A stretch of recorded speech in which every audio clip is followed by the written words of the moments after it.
everybody. We just had a little bit of Whoops. technical difficulties, but that's okay. I'll lead us into the topics here. This is Danny Gillette alongside Chris Peterson, and the hot topic, I guess, especially after Saturday, is Mickey Joseph, the coaching search. Not that we're gonna delve into all the names and all the candidates yet again, but more so, after the Purdue loss on Saturday, we're just going to kind of examine how many wins does Mickey Joseph need to keep the job, and I'll offer my opinions. No shocker there as to, you know, do I think that Mickey Joseph has already done enough to get the job? And with that, Chris, I'll let you take it away because you're a lot better at openers than I am.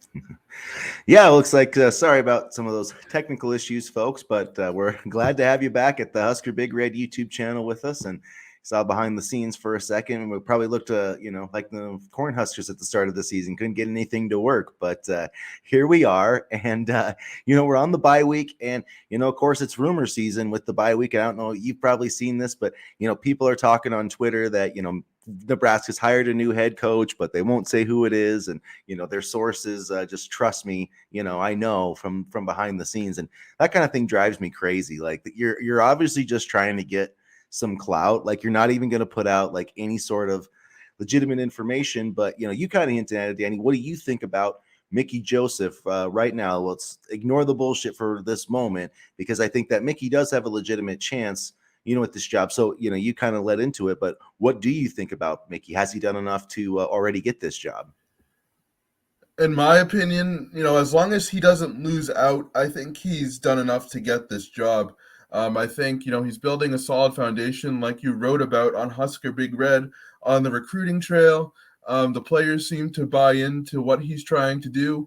And I would like to see, and I know I said this when we filmed last time, but I would like to see him kind of get a full year under his belt, both on the recruiting trail and on the field. I mean, you talk about Saturday's game, the Huskers were a double-digit underdog, and yet they made it a close game until the very end. Obviously, the defense is going to be an area that Mickey and everybody will need to focus on the recruiting trail, but I mean, I know I was really disappointed after Saturday's loss, and we had the gut reaction stream, but looking back on it now, that was a really good game, and it just showed the kind of fight that Mickey has instilled in this team that wasn't really there before in the first couple games of the season. So I really do think, Mickey has, in my opinion, done enough to earn this job as long as, they stay competitive and don't collapse, which is easier said than done with this upcoming schedule. I understand that, but I mean, as long as they show competitive fight and they win a couple games, I think, the foundation is already being built. Mickey is still recruiting and stuff like he's the head coach. And so I'm not sure I would want to tear down that foundation just to start a new one because, and actually I don't want to talk too much, but I'll just say really quickly, he has a strong network of assistant coaches as well. And, I'd love to see him bring in some of his guys. And, I think it could be something really special as long as everything kind of just stays where it is right now and the Huskers remain competitive. Yeah, it's going to be interesting to see. I agree with, a lot of the stuff that you said. Mickey, I think, has definitely captured, the imagination of the team and of Husker Nation. He's clearly, Trev Alberts is clearly fond of it. I'm not saying that, that means that Trev's going to give him the job, but I think that Trev knows, how much value he has to the program. And I think that's why, even if he's not the head coach, there's going to be a push to keep him. Here in Nebraska because of his recruiting and all these other things. So, we'll see how it plays out. But, to me, I have always felt like for Mickey to make sure he has this job, I feel like he has to get to 6-6. I feel like anything less than a bowl game is going to make it, more of like a toss-up situation depending on, who else is out there. And I think if Mickey wins, because you think about it, if we've got 5 games left. So if you win some of these games, if you beat, say, Illinois or Wisconsin and Iowa, if those are the 3 games that, if you get to 6-6, that means you've beaten some teams that Nebraska has had a tough time beating over the last, 5 years. And so I think that would really cement it. I just feel like it's going to be hard to, I don't know, maybe sell that to the fan base if they're 5-7 or 4-8. I just feel like it's going to make it more difficult for, not that Trev said he cares about winning the press conference, but I feel like Mickey really has to prove, over these next 5 games that, I can do this long term. And I think he needs to get him to a bowl game. That's just my opinion. Well, for what it's worth, a lot of this fan base, you could tell them the sky is blue, and they'll say the sky is purple. So, I'm not really too worried about selling the fan base, but I do think, with these next upcoming games, in particular Illinois and Iowa, are they going to be challenges? Yes, because they are sound defensively, but they are not offensive juggernauts. So I do think Nebraska has a chance, and Wisconsin too. Honestly, I think there is a chance for some winnable games. The Michigan game and the Minnesota game, excuse me, might be tougher, but I think they do have a chance to win some games and make the end of the season interesting, as if seasons haven't been interesting the last 5 years or so. And I think a lot of people aren't really giving Purdue enough credit for how good they are. I mean, I think Purdue's going to end up winning this division. I mean, honestly, I think they're the best team. Aiden O'Connell is really, really good, and they've got a pretty good defense. So, I mean, that loss to me was it wasn't a good loss, but I mean, Nebraska was down by 17, and they damn near should have won the game. I mean, if Casey hits Alante Brown, and if he doesn't throw that, even if he doesn't do one of those 2 things, Nebraska probably wins the game. If Ty Robinson gets a damn tackle on 4th and 1, if the official calls the obvious offensive, that was such an obvious penalty on Purdue. I don't know if you saw that, not to come back to this, but I can't remember which. I think it was Marcus Buford just absolutely got tackled. Purdue went to run a pick play, and the guy, instead of just running into him, straight up put his arms around him and tackled him to the ground. And I don't know the rules of football that much, but I do know that Marcus Buford had the right not to be tackled, whether it was a run play or a pass play. So that should have been an offensive pass interference or an offensive hold, because, I mean, if you look at him, if he wouldn't have been held there, he could have came up and made that stop. You know what I mean? Like, by the time he had to juke Ty Robinson out of that tackle. So it's just like, if you don't have some of those weird things happen, you have a good chance of beating Purdue. So that's why I do think that, some of these other games, I think every game on the schedule is winnable. I do think that Michigan game is going to be really tough, but who's to say Nebraska can't, make it a little bit interesting? I think Casey might get murdered that day by the defensive line, and the 2 issues I think that are going to cause Nebraska the most problems in terms of winning games down the stretch are the offensive line and their inability to stop the run. I mean, Purdue trucked out a walk-on running back, their 3rd stringer, and got 178 yards. So Maccabee looked like Roger Craig, you know what I mean? So, but yeah. Is that Mickey's fault though? No. That the fact that the offensive defensive line has no talent, you can only do so much. Right. And, people say, oh, you're making excuses for Mickey, but that offensive line is probably the worst I've ever seen in any sport, NFL, college, probably the worst offensive line I've seen. And honestly, if I'm Chuba Purdy, I better, stay alert and ready, because at some point, I wouldn't be surprised if Casey gets knocked out of the game with some injury. And, we saw Chuba kind of get action. I believe it was against Indiana, and it didn't go so well, but he was put in a very tough situation. And boy, I think this offensive line needs work, and it's not going to get better this year, but you can't put that on Mickey. No, you can't. I don't, but they're hopefully they can figure out something over the bye week to help these guys play a little bit better, or, scheme it. I'm still seeing way too much.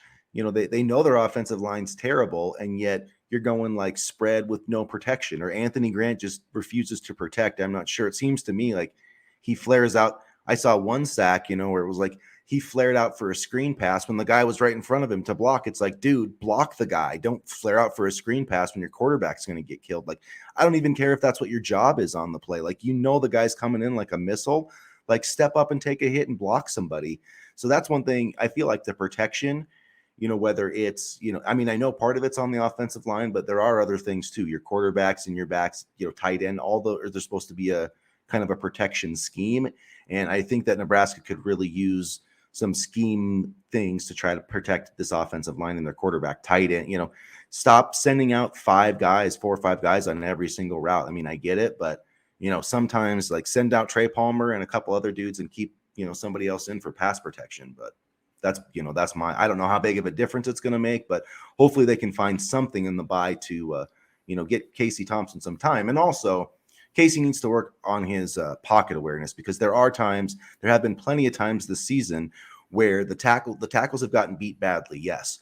But instead of stepping up into the pocket and getting away from it, he just stands right there and, or he walks into pressure. So, I mean, there's also that issue where his pocket awareness is frankly terrible. I believe the blocking schemes can be a bit better. I mean, you can have some wide receivers blocking and have Trey Palmer do all the work. He got, 237 receiving yards on Saturday, so he can literally carry the unit by himself, it seems. And I just wonder if Casey Thompson had adequate protection, how many yards would he and Trey Palmer have together? I mean, look at what they're doing with what they're given. And I agree that he makes some interesting decisions, to say the least. I mean, I think he holds on to the ball a little bit too long at times, but, I think, honestly, you were talking about scheming things up and trying to make improvements. I think in terms of the play calling and in terms of the offensive line, what we're going to see is what we're going to get at this point, because if they haven't realized by now that they need to send running backs to help block or, stop going spread and quick Right. and fast, then, I think it's kind of a lost cause.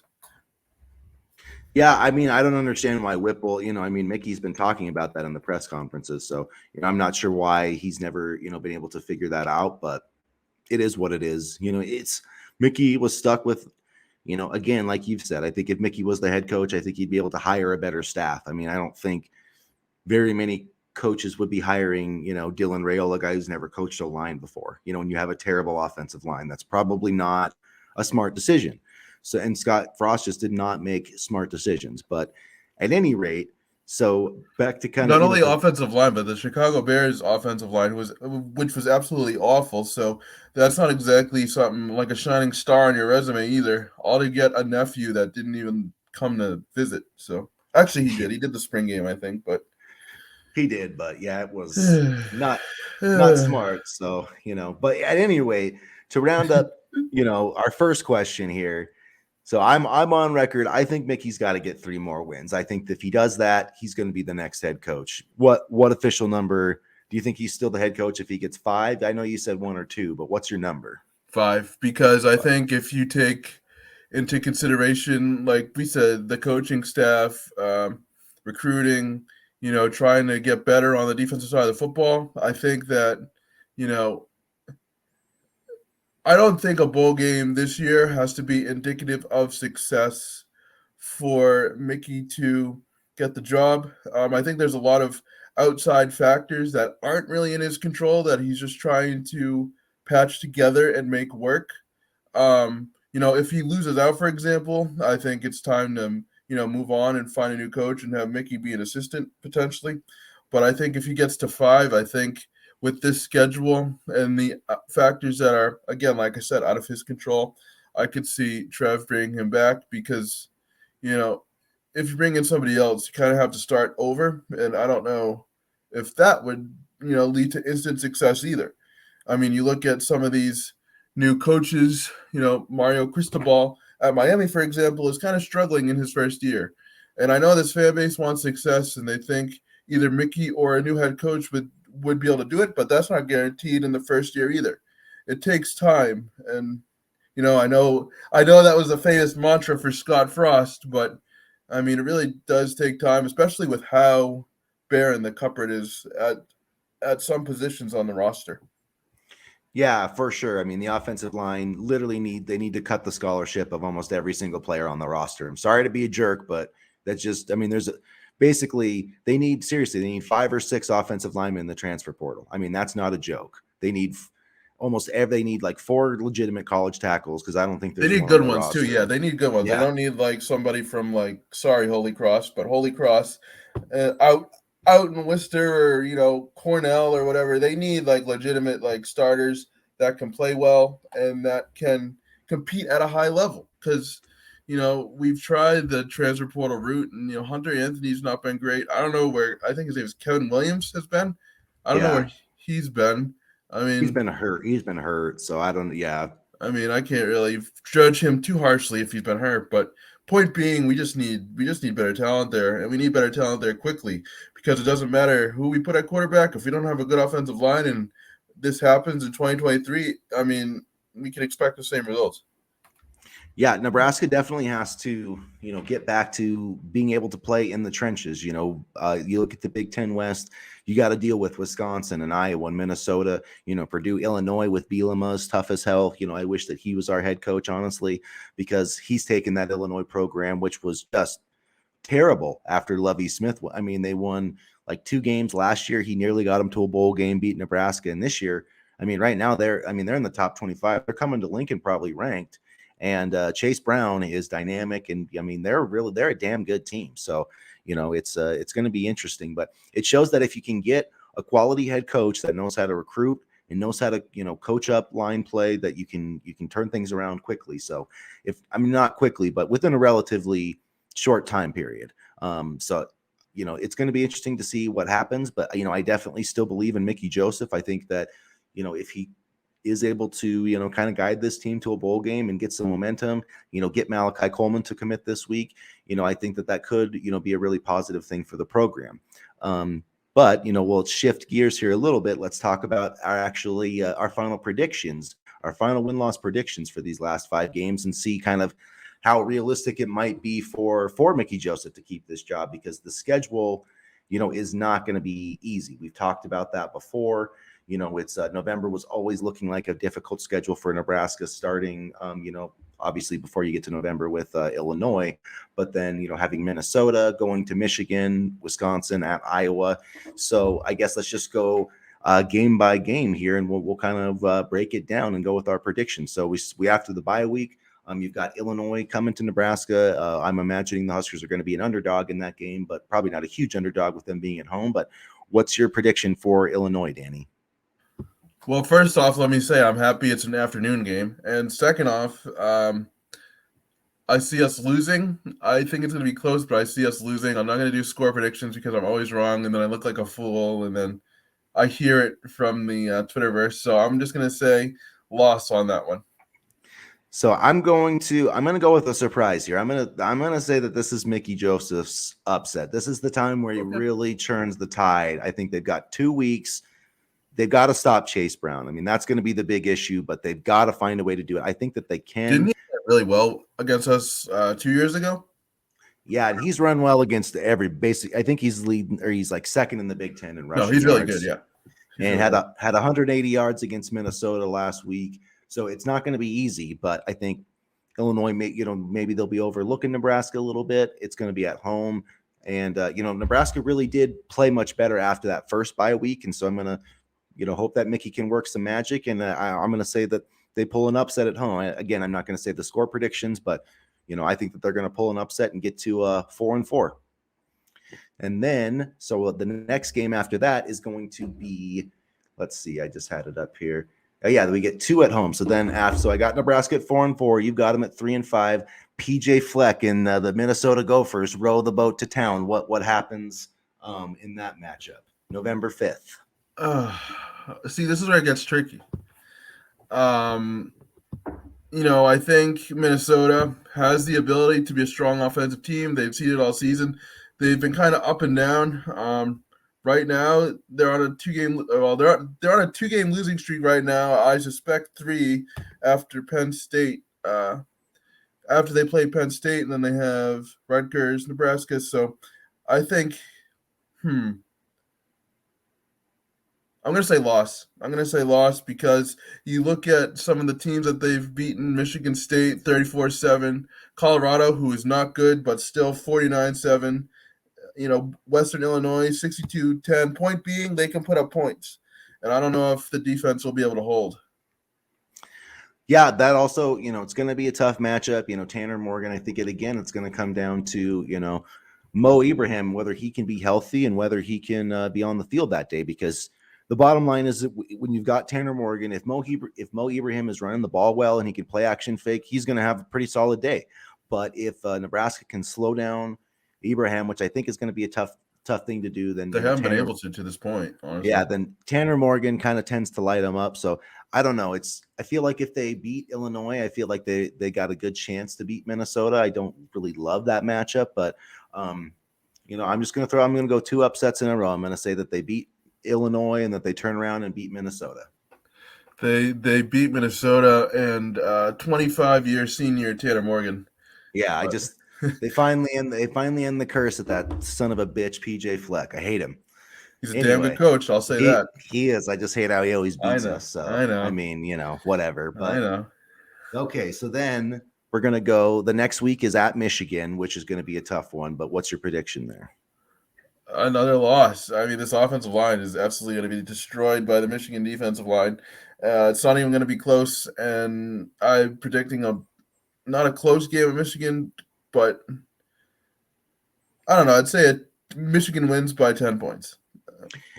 Yeah, I think it'll be somewhat competitive. I mean, Trey Palmer can do some things, but Michigan's secondary is pretty good, but their defensive line is tough. And the thing about it is their offensive, they're not a team, they're committed to their run. I'll just say that. Like, they don't care if they only throw the ball like 3 times and a half. Like, they will just run counter right down your throat, play in, play out. Blake Corum, Well, what's his face is like really, yeah, Blake Corum is nasty. yeah, I think he's the best running back in the country. Honestly, he does it. He's freaking amazing. And their offensive line, Penn State was ranked 5th in the country in run defense, and they ran over Penn State for 418. So I'm a little worried about that. But Michigan did kind of have a tough game with Indiana. Maryland gave them a game at home too, and you're going to be in November where they're going to be maybe looking ahead to Ohio State. I think it's going to be competitive, but yeah, I don't see Nebraska winning that. Their line play on either side is just not up to par, for that matchup. Yeah, we make any defensive line look like the '85 Bears, so I don't have any high hopes for that. And as always, no flip flopping here during the Michigan game at the greatcornholio.org. I don't know if I can say the same thing for my colleague, but well, let's see here. So now we're up to 10 games. So I've got the Huskers at 5-5. You've got the Huskers at 3-7. So then Wisconsin comes to town. Jim Leonard, interim head coach, the not so great Graham Mertz playing quarterback, but they do have Braylon Allen, one of the best running backs in the Big Ten. And Wisconsin lost to Michigan State, but they're also going to be battling it out for a bowl game. So, and Jim Leonard, is also trying to keep his job. So it's going to be it's going to be really interesting if Wisconsin and Nebraska both have like 5 wins, because it's a going lot to be of like similarities between the two. and it's going to be like the interim coach bowl, because whoever wins might keep their job. So anyway, who do you see? This one's in Lincoln, and it's actually our last home game. The Wisconsin game's the last home game of the season. So what do you think happens that day?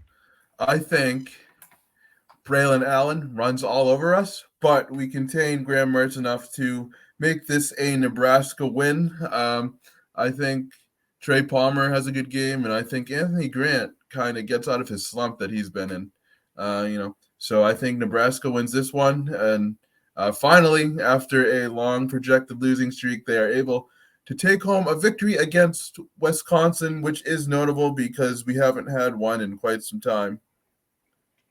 Yeah, I agree. When I look at this Wisconsin team, I mean, honestly, they're playing the trenches, is pretty good, but this team hasn't been what you expect out of Wisconsin. I think that they probably match up as well Nebraska matches up as well with Wisconsin as anybody on the rest of the schedule because of Graham Mertz. I don't have a lot of confidence in him. And I do think on senior day, Mickey Joseph's last home game, in terms of this season, I think that the troops are going to rally, and I think they will find a way to, win an ugly game against Wisconsin. I think it's just going to be, kind of one of those like 17-13, 20-17, probably be cold in Lincoln.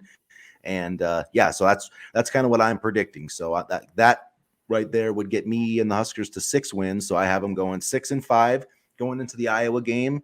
You got them at 4-7. So what happens? Does Mickey Joseph finally beat the Hawkeyes? I'm going to say yes, and it's not because of a lack of defense on Iowa's part. It's because of a lack of offense. They really haven't been explosive like they have been in other years. I think this defense is going to provide a challenge for the Nebraska offense, but I do think they will be able to get it done.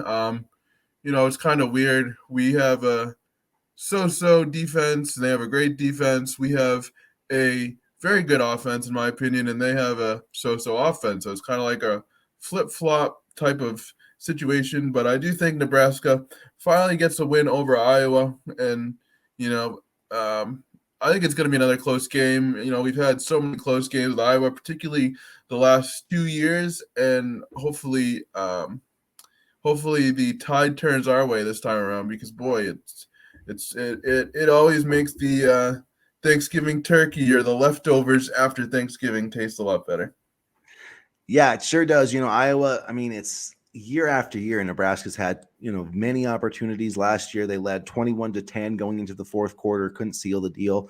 Iowa's not an easy team. They definitely have not played up to their standards this year. The running game isn't what it normally is. They do have a decent tight end, but, not what they've had in the past, with some of their first round picks. And, they don't have any first round offensive linemen this year. Their offensive line is probably as bad as it's like ever been under Kirk Ferentz. So I think it's a matchup right for the Huskers. And, I wasn't expecting this, but here I am. I'm going to predict them to beat Iowa. And now, lo and behold, I got the Huskers going 7-5. So, I'm not a Kool-Aid drinker at all.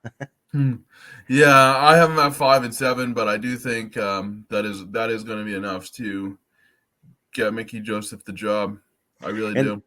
And so my thing, when I came in, I feel like 6-6 is going to be hard, but I just feel like that Illinois game, I think this first game off the bye week is really the important one, because if they can win that game, I don't see them beating Illinois and then coming back the next week and losing to Minnesota. Now, I'm not saying that obviously that's like totally a Scott Frost era thing that they would do. It's possible. Minnesota's a good team, but I just feel like if this team could get some more confidence, you know what I mean? Like get another big win, and that would be their first top 25 win since 2017, I think, or 2016 against, I believe it was Michigan State. Although I could be wrong. Let me research that, and you talk and make things interesting while I type on my computer. I think you're thinking of the 2015 Michigan State game, because Mike Riley beat Oregon once. They like his second year they beat Oregon, and so I think that was the last ranked team that they beaten, but I could be wrong.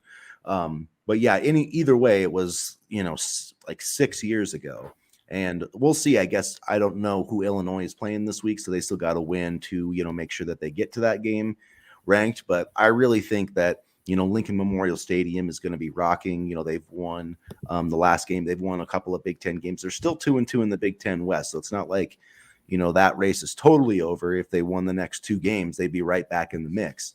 And Casey Thompson, Trey Palmer have a strong connection. Tommy DeVito is the Illinois quarterback, and he's nothing to kind of write home about. So I think if they can find a way somehow to slow down Chase Brown, which is easier said than done, they're going to have a pretty good shot, but we'll see what happens. They beat Oregon, number 22 Oregon at the time, 35-32 in 2016, and that was the last ranked opponent win. So it's been a bit. Yeah, so it would be nice to get one, and I just think if they got that victory, it would really give them, some big time momentum, because I do think that all of those home games are winnable. Wisconsin, Minnesota, Illinois, those are all winnable games. You just they've got to find a way to get some better play, out of the trenches. The defensive line, I was honestly disappointed in the defensive line on Saturday. There was some moments, Hunter, Hatchmaker made some nice plays. Nash Hatch, whatever. I get his name mixed up. Sorry. Nash, yeah. The polar bear, they call him. Yeah. He made some nice plays. There was just not enough from, again, Garrett Nelson, again, O'Shawn Mathis, you know what I mean? Those guys, Ty Robinson, those guys have to step up. Caleb Tanner, they just did not come to play on Saturday. I get that Aiden O'Connell makes it hard on you because he throws the football quickly, and it's not easy to rush the passer when someone runs for 200 yards on you. It's just not. And, when they're constantly in 2nd and 2, or, you know what I mean? So I'm not saying it was a great factor, but, again, the defensive line, they've got to do a better job, of putting the offense in a kind of a, unfavorable down and distance. They did that successfully against Rutgers and Indiana, and they're going to have to find a way to do that down the stretch, or it's going to be tough for this defense, I think. But we'll see. Go ahead. I was going to say I have faith though, and I do have faith in Bill Bush. I think he's doing the right things. I thought he had the right game plan on Saturday in terms of the bench. Aiden O'Connell just made a bunch of throws that you literally can't defend. I mean, Nebraska, there was like 4 guys there, and he's just putting it in the perfect spot. So I mean, that it makes it tough. It was absolutely ridiculous. Well, I mean, just being a college football fan, it was kind of fun watching Aiden O'Connell, him and his receiver, who I can't remember that he threw to. Charlie Jones, he threw a Yeah, bunch Charlie to. Jones. He did, and I thought, just speaking from a football perspective, they did a really good job on those curl routes. They said in the pregame that Charlie Jones, one of his specialties was curl routes, and they executed it to perfection. The timing was crisp.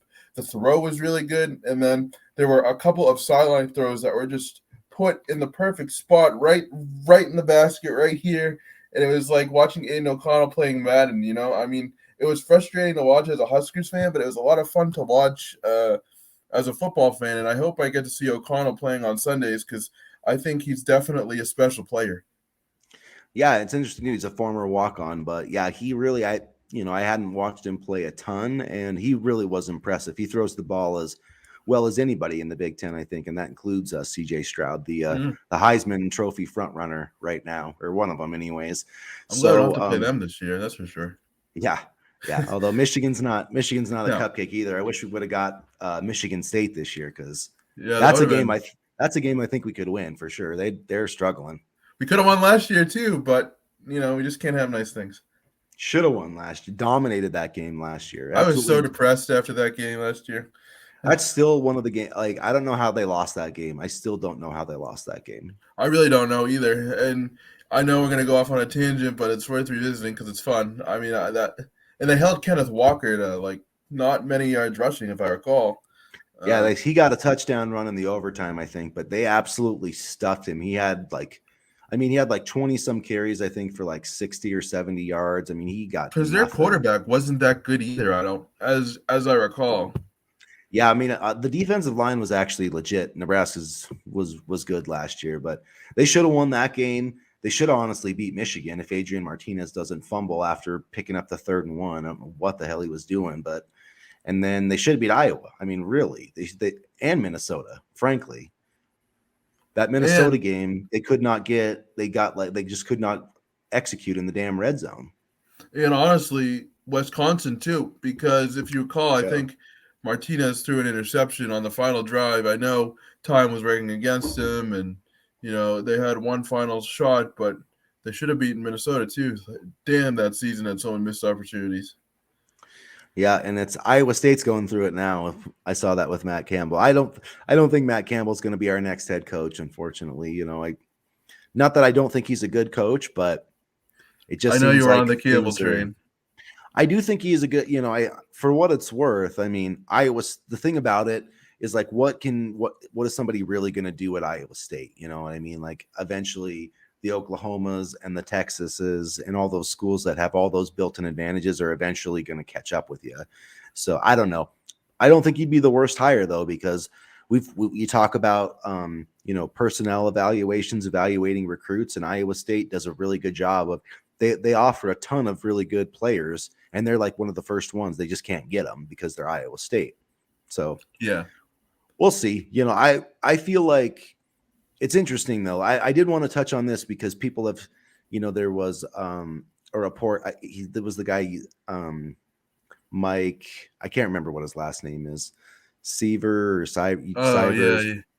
But anyways, he said there was a coach that he was confident in that 80% of the fan base was going to approve of, and I want to know who that is because every single I don't know who that would be. Polarizing. I don't know who. So that's who could this be? Who could get hired that 80% of Nebraska fans would approve of? I think maybe. I don't know. I think it's Lane Kiffin. I think Lane Kiffin is a guy that most Nebraska fans would really get behind. See, I like Lane. There's no doubt that Lane Kiffin has a great track record in terms of development and in terms of building programs. I just hope he stays for the long haul. You know what I mean? I want a coach that can stay for the long haul. I definitely wouldn't be upset about the hire at all. I mean, like I said before, the only hire that I would smash my windows at and try to break my TV at is Bill O'Brien. that's the only hire that I'd absolutely not want at all. But I mean, Lane Kiffin would be interesting, bringing the Lane train to Lincoln, and And because he's I want from to say, Nebraska, right? yeah, yes, he is from Nebraska. His dad, I think, was I can't remember what the coaching career was, but I'm pretty sure he was born in Omaha or Lincoln. Not that, I'm gonna look it up. uh, yeah, not that it's going to have a huge impact on things, but he does have some ties to the state. He knows what football means to the state. And it was interesting. I mean, he's at Ole Miss right now, which is a solid program. I'm not saying that it's in the SEC. He's got him undefeated, so it's like if he can win there, he probably can win in a lot of And he different can recruit. places. He can recruit really well, I think. Yep, he definitely. Well, he knows. He's called himself. He's been named the transfer portal king, and that's because that's what you kind of have to do at Ole Miss. I mean, they get good recruits, but they got Zach Evans from TCU. They got Jackson Dart from USC. Yeah. So they've really done a good job of getting those kind of guys, and he's the kind of coach that kids want to play for. So he's one. I think that Nebraska, if they somehow got Lane Kiffin, I think Nebraska fans would be pretty stoked about that. I also feel like Dave Aranda could be a guy that most Nebraska fans would feel pretty good about. I know he's got some inexperience, and this season it hasn't gone quite as well for Baylor, but it's Baylor, man. It's Baylor, so it's not. Nebraska's a better job long term than Baylor. I know people have debated that, but it's like, come on, dude. Nebraska has so many more resources. They play in the Big Ten. Like, it's a sleeping giant. You just need to get somebody with their head screwed on the right way. So I feel like he could be another one. And the other name, that I keep hearing about, Mike Gundy. I wonder if Mike Gundy would take this job. No, I mean, I'd honestly rather Aranda or Kiffin or Mickey. I don't know. I feel like Mike Gundy's kind of an outside shot. But just to follow up really quickly, Monte Kiffin, Lane Kiffin's father, went to high school, Lexington, Nebraska. He went to Nebraska. He was a graduate assistant for Nebraska from 1966 to 1968, and then he took over the defensive coordinator job from 1969 to 1976. And so, his dad was a very good defensive coach. He invented the Tampa 2 defense, and that was one of the biggest defensive philosophies at the time. I personally hate the Tampa 2 in Madden because I always give up touchdowns, but I always give up touchdowns in Madden, and let's just say I'm a better offensive coordinator. But in any event, I could see the Nebraska connection with Lane, and it would be kind of interesting. I mean, I think his father, for what it's worth, is a player personnel. Hold on, let me see the title here. Player personnel analyst at Ole Miss. So, I mean, I wouldn't mind having Monte Kiffin around. I mean, this guy knows his football, and a player personnel analyst, aka at least what I think it means, somebody developing talent and identifying talent. I'd like to have him around too. Yeah, I mean, whoever the head coach is, I mean, a key part of this is they need to build a staff. You have to build a quality staff that matters more in college football than even in the NFL because of recruiting and taking. It's one thing to get Turner Corcoran. If you look at his film, I watched some of the stuff that Husker film, but I mean, yeah, on paper he looks like a good player, but you've got to develop that talent, and that clearly never happened. So, that would whoever the coach is, but yeah, Lane would be an interesting candidate. He would definitely probably meet that 80% approval. Another name that people haven't talked about that I don't think is going to be that possible, but Zach Taylor would definitely hit that threshold. I think our old quarterback. He would, but I don't see why he would leave the Bengals right now.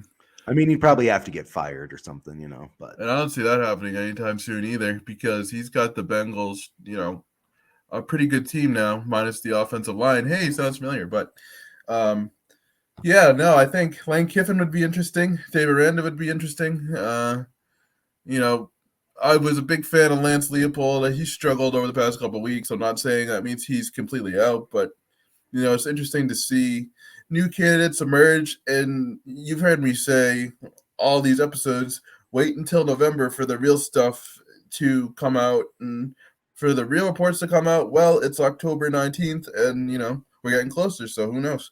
We're getting closer. Yeah, it would be interesting. I still think that Matt Rule wouldn't be terrible. You know, you talk about offensive line coaches. Well, he actually he coached O-line in the NFL for the Giants for a long time, and he led Temple to, a conference championship. He led Baylor to the Big 12 championship game. So I don't know. I feel like that Matt Rule, I don't think he's in consideration, but I think that for a team that really is struggling in the trenches, wouldn't be the worst idea to hire a head coach who's got some offensive line background. I mean, he's also, I believe he is still getting paid $40 million, so I would not return to coaching if I was him. The Panthers are paying handsomely for his buyout, which also sounds familiar. A lot of parallels today, but no, yeah. I mean, I don't know. I'm not really as big on him. I mean, I know you kind of just threw him out there as an outside possibility, but I think the coaching search is kind of narrowing a bit, and it all depends on what happens honestly, starting next weekend, the 29th. Because I think if Mickey wins that game, then he'll have a shot at, head coaching consideration, because that would be a huge win. If he doesn't, then, he's going to have a tough road, and we'll see how it plays out. And to be quite honest with you, I think Malachi Coleman's decision will say something about the head coaching search, because if he wasn't confident that Mickey was going to at least be here in some capacity, then I don't think he would commit to Nebraska. Who knows if he's going to commit to Nebraska, but it sounds like he's leaning that way.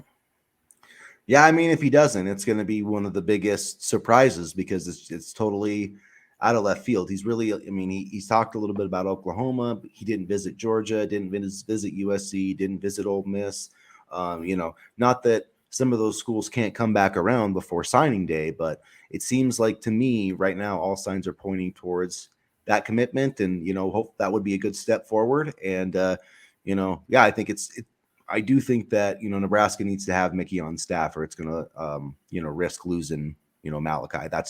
That's just my thought. I'm not saying he has to be the head coach, but if he's not even the receivers coach, then, I think not just Coleman either. I think you're going to see a bunch of guys potentially leaving this class, because they're almost all here because of Mickey Joseph. So that's something that, you need to take into account. Like, so far, he's doing a lot of them are job. still here because of Mickey Joseph too. Yeah.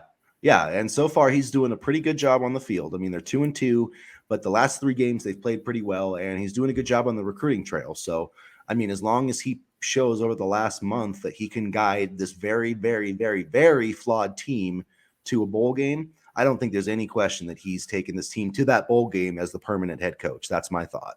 Can you imagine a coaching staff's recruiting ability with Lane Kiffin and Mickey Joseph? Wow. That would be combined with NIL money. Sure, NIL deals are a thing, but I could see, it's college football. I could see some backdoor deals being made or whatever. I don't care. As long as we win. At this point, I'm at the as long as we win, because everybody else can do all these crazy deals and all these not illegal things, but suspect things. And meanwhile, we get our coaching ineligible because of having an extra analyst that helped at the worst position that we had 2 seasons ago. Like, he obviously didn't even do a very good job. But anyway. Yeah, it's the Scott. Yeah, it was interesting too that Scott Frost, did you see the contract? They only had to win 6 games this year. Like, what horse shit, honestly. Why did the ruling finally come out for USA Today like now? Like, to me that, it's interesting to see, but it's kind of irrelevant now. Yeah, I don't know. It seems like it just was one of those things. Like, newspapers will do that. Well, they'll do like freedom of information requests, and that can take a little bit of time. So I think that they FOIA'd the contract, and so then it basically, like, the local judge was like, "Yeah, you got this is public information," and then Trev was like, "Well, shit, I'll just tell him now." Instead of, if anything, it made Scott Frost look even worse, because he only had to win 6 games and he struggled to win 1. So. He did. So, all right, folks. Oh, go ahead. He's getting a good payday off of all this. So, who's the real loser here? That's true. He's sitting pretty now. So we'll like see Matt if Rule. Yeah, that's very true. But we'll see. I wouldn't mind Matt Rule in Nebraska, but the best case scenario I think would just be Mickey winning out. So Anybody that but Dylan, I'll happens. be happy. Anybody but Dylan, I'll be okay. Yeah, I'm right there with you. So to wrap things up here, folks, we're both saying I will say that Nebraska has to get to a bowl game. Danny says that if Nebraska gets 5 wins, that they'll be able to keep Mickey Joseph. He's basically doesn't think the wins matter quite as much. And our final predictions for the win-loss record, I have Nebraska going 7-5. Danny, you got 5-7, right? Mm-hmm, mm-hmm. Absolutely. We'll see how that. I'm sure it won't be. I'll be amazed if I get that prediction right, but we'll see. I won't be surprised if I get that prediction right. It's just unfortunate timing with the schedule. I mean, like we said all year, that November slate is going to be an absolute gauntlet. It will be, but that's also why I feel like if Mickey can get him, if he can go 3-2, then there's no way he's not going to be the head coach. That's just how I feel about it. I would agree. So, all right, folks. Well, hopefully that you will enjoy the bye week. We will have some more content coming soon, and there is a big commitment on Saturday, so we might be breaking that down. But make sure that you like and subscribe to the Husker Big Red YouTube channel. Like this video. Share it with your friends. Comment. Let us know your thoughts on Nebraska football, and make sure you're checking out both of our websites. We got our Twitter feeds, our Twitter handles there up on the screen. But check out, huskerbigred.com for all my content on the Huskers. Danny's got a bunch over at thegreatcornholio.org, and we will be catching up with you soon. And as always, go Big Red. Go Big Red.